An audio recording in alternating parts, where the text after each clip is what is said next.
situation. I can't wait to get into that conversation. Plus, my final take will be a little bit interesting in that regard. Hey. A lot of people tweeting at me about Tom Brady and the cliff. And it seems to me that people have a problem either comprehending things or don't understand what a cliff is. But we're going to get into that a little later. So you're going to explain? I cannot wait.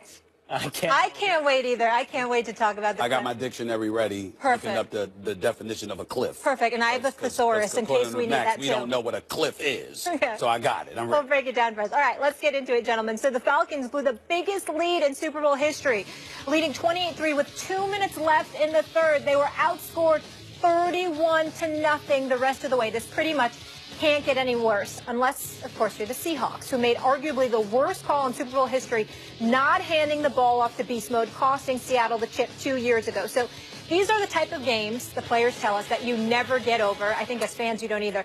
But which one stings more, really, is the question. Stephen A., who had the worst loss to the Pats? Would you say it's Seattle or the Falcons last night? I'm going to say it's the Seattle Seahawks. I don't give a damn what happened yesterday. I don't care that Even with the comeback? That's right. I don't care. I don't. Molly, care. leave that one. Okay. Sorry, I don't care. Flabbergasted. I don't care. Yeah, you had a 25-point lead, but you looked like a deer in headlights when it counted most. I'm thinking about a situation when you're the Seattle Seahawks, all right? You got beast mode who showed up in that fourth quarter. You got that terrific acrobatic catch. I believe it was by Curse, if I remember correctly, you know, back in, just a couple of plays earlier.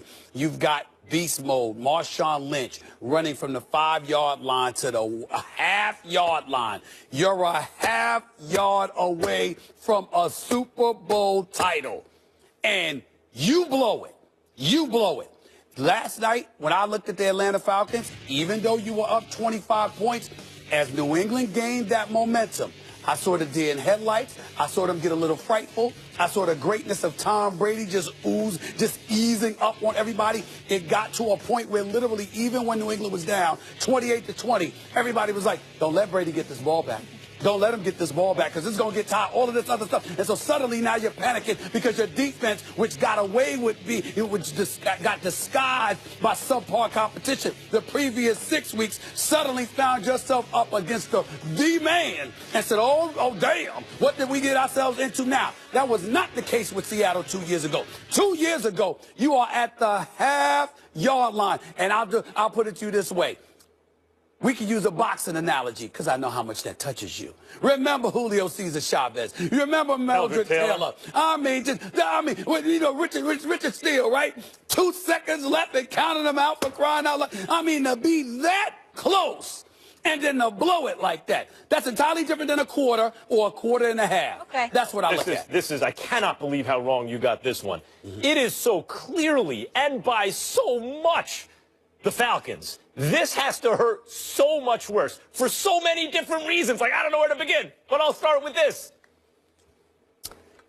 Seattle already won a Super Bowl in this era with this coach and this quarterback. They're a perennial powerhouse. They're consistently making runs in the playoffs. In fact, in the NFC, they're the closest thing the NFC has in recent years to the Patriots and the AFC. Yeah. It's the closest thing the NFC has. Great coach, great quarterback, Legion of Boom. It's really the same, largely the same team that had already won a Super Bowl. Secondly, Seattle was attempting a comeback, so they didn't complete the comeback. That is so much different. Look, we all acknowledge that last night, was the greatest comeback in Super Bowl history. Well, in order for that to be true, you need the greatest collapse in Super Bowl history. The greatest collapse in Super Bowl history for not only a franchise that's never won, but for a city in Atlanta that has, across all major sports, a grand total of 1 championship by the Atlanta Braves. And by the way, even then, the Braves made a record consecutive appearances. What was it, 14 straight years in the playoffs? So it's not like they got it in once or twice and they won one. They were in it every single year, usually considered the best team in baseball. Only 1 championship, and that's the only championship in the city. So how does it not hurt worse when you have the most epic collapse? And then it comes down to the play calling when you're in field goal range. How did he get it this wrong? Will, can you break the tie, please? I just want to let you speak. I need you to break the tie. I feel like our relationship has taken a little turned for the negative over the last few weeks. It's become a little too antagonistic. I've been disagreeing with you entirely too much. I'm so pleased to turn my wrath, my attention to this man. How could you be so wrong? The difference is between walking into a bear trap and being involved in a slow-motion accident. What happened to the Falcons had so many opportunities not to happen. Granted, both hurt terribly. But with the Falcons, it's not a boxing analogy, Stephen A. It's this. With the Seahawks, you fell off a building when you were walking on the ledge. And everybody looked at it and goes, why were you walking on the ledge? Give it to beast mode. You didn't have to fall off the building. But with the Falcons, it was falling off the building after tripping, catching yourself, pulling yourself back up, tripping again, catching yourself again, stumbling. So many opportunities to learn the lesson. Get off the ledge before you fall. The Falcons made the same mistake over and over. You guys have highlighted it today. Starting with 3rd and 1, choosing not to run, allowing a strip sack, choosing not to run, and with 4 minutes to go, they ran the first one. So 2 consecutive times after that. The Super Bowl trophy is in your grasp. Run, milk the clock, kick a field goal. At that point, an under 40-yard field goal, which I believe Matt Bryant is something close to 100% on connecting on. 11 points up with 3 minutes to go, you win the game. As you point out, your long storied history of heartache Atlanta is over if you can simply learn a simple lesson. Run the ball. You don't have to make these mistakes. And yet, they did. Over and over and over. That hurts much, much worse than one big, bad oops. You know, agreeing with Max ain't going to help your case. I mean, he gets beat up every day. We understand this. What world do you live in? I live in my world. Must be such a happy place. I live in my world, and it's a very happy place. Let me tell y'all something right now. Y'all keep forgetting the operative word, which was expectations.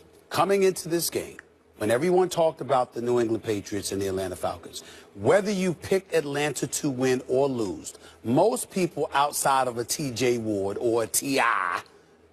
basically had the New England Patriots scoring about 30. They might have had Atlanta scoring a little bit more, but the expectation was that New England's offense was going to get theirs, but you were not going to stop Atlanta's offense. So even when New England was struggling, somehow, some way, you looked shell-shocked because it was like, wait a minute, we're not surprised that Atlanta scored 28. Mm-hmm. We are shocked that Tom Brady threw a pick 6. We are surprised that they're down 28-3. We are more shocked that we weren't shocked by the 28 points by Atlanta. No, it was the 3. It was the 3 from New England along with the mistakes. What I'm saying to you is that somehow, some way, you expected them to get off. The difference was it was probably going to be too late because who was going to stop Atlanta? In the case of Seattle 2 years ago, you're literally standing there saying, they're going to lose this damn Super Bowl.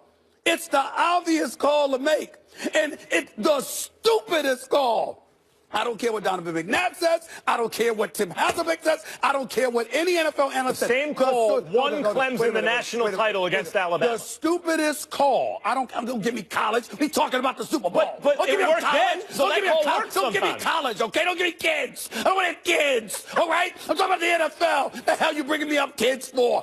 This is the Super Bowl, a man's game. You are at the half-yard line.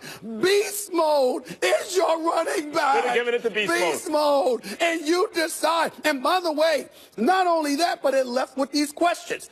Did it happen because Pete Carroll and the Seattle Seahawks did not want Marshawn Lynch to be the hero? Oh, get out. I'm just saying people ask that question. I'm just saying it's what people say when they said something ridiculous. I'm just saying. I'm saying, but you have to admit a lot of people were saying that afterwards. They were like, he didn't want beast mode to be the hero. Were they winning or losing the game at the time? They were winning or losing the game? They were obviously losing. They were losing the game. The Falcons were already up 8 points. If you kick a field goal, you got to score. You got to have the 2-point conversion. You have to recover an onside kick. You have to score again. You have won. You're telling me what hurts more. I'm saying to you that if you're Seattle, the Super Bowl championship was yours at the half-yard line. If you're Atlanta, you're staving off an onslaught. Brady's coming. Oh, my God, what are we going to do? That's the difference. You brought up expectations, which was a really fatal flaw in your argument because I don't have flaws in my arguments, but go ahead. That's why I'm here to help you with this. I'm here to help you with your lack of self-awareness. Well, you know what? I'm going to always I'm like a shrink in that way. I'm the best, baby. I'm the best. By the way, that's the most self-aware thing you've ever said.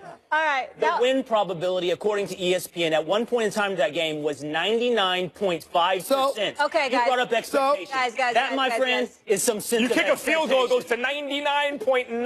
Right. You They're need like both Ali awful. G We're to tell you splitting how. hairs. Right. We got to leave it there. They're both terrible.